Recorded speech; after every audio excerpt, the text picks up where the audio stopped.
हमारे यहाँ तो बेशर्मी की हद ये है कि ये नेता भगवान के दरबार को भी नहीं छोड़ते। जहाँ एक रईसजादे ने शराब के नशे में अपनी करोड़ों की गाड़ी से 2 इंजीनियर को कुचल दिया था।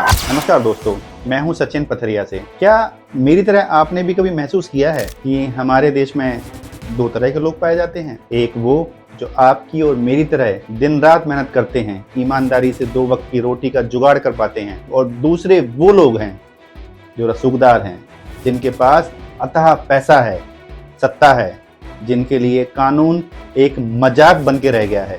और हमारे देश की ये जो प्रथा है वो सदियों से चलती आ रही है। दोस्तों, अब मैं आपको एक फैक्ट बताना चाहता हूँ। 2017 तक हमारे देश में 19 लाख पुलिस ऑफिसर्स हुआ करते थे, जिसमें 56,954 पुलिस ऑफिसर्स केवल वीआईपी लोगों की सुरक्षा देने में तैनात थे। इसका एक सीधा मतलब है लगभग 3 ऑफिसर्स एक वीआईपी को सुरक्षा दे रहे हैं, और ये 2017 का मामला है। अब तो ये संख्या और ज़्यादा बढ़ गई होगी, क्योंकि हमारे यहाँ वीआईपी भी बहुत ज़्यादा बढ़ चुके हैं। लेकिन मैं आपको एक दूसरी तरफ लेके चलता हूँ। वो है यूरोप का एक छोटा सा देश जिसका नाम है स्वीडन।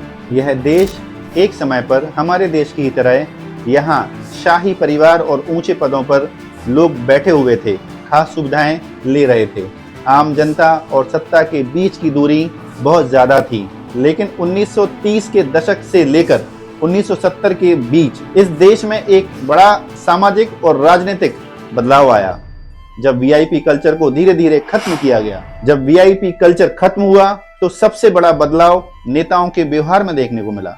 यहाँ की राजनेता और मंत्री आम लोगों की तरह ही रहने लगे, आम लोगों की तरह ही बसों को इस्तेमाल करने लगे, आम लोगों की तरह ही पब्लिक ट्रांसपोर्ट को इस्तेमाल करने लगे। और सारे नेता और वीआईपी बिना किसी खास सुरक्षा के या दिखावे के यहाँ रहने लगे। यहाँ तक कि ओलोफ पाल्मे प्रधानमंत्री बिना किसी बॉडीगार्ड के सड़कों पर चलते नजर आते थे। सरकारी दफ्तरों में पारदर्शिता बढ़ी, फैसले खुलकर लिए जाने लगे और हर नागरिक को बराबरी का हक मिलने लगा। और एक हमारा देश है, यहाँ पर छोटा सा पार्षद भी चलता है तो ऐसे लगता है जैसे इंद्रलोक से साक्षात यमराज धरती पे पधारे हों। इनके काफले में सैकड़ों गाड़ियां होनी ही चाहिए। हमारे यहाँ तो बेशर्मी की हद ये है कि ये नेता भगवान के दरबार को भी नहीं छोड़ते। जिस ईश्वर की नजर में सब बराबर हैं, वहां भी ये नेता वीआईपी कल्चर से भगवान के दरबार में एंट्री लेते हैं। क्या इनका भगवान अलग है, या फिर भगवान को भी इन लोगों ने अपनी तरह भ्रष्ट समझ लिया है, जो वीआईपी ट्रीटमेंट से खुश हो जाएंगे? दोस्तों, नियम और कानून सबके लिए बराबर हैं।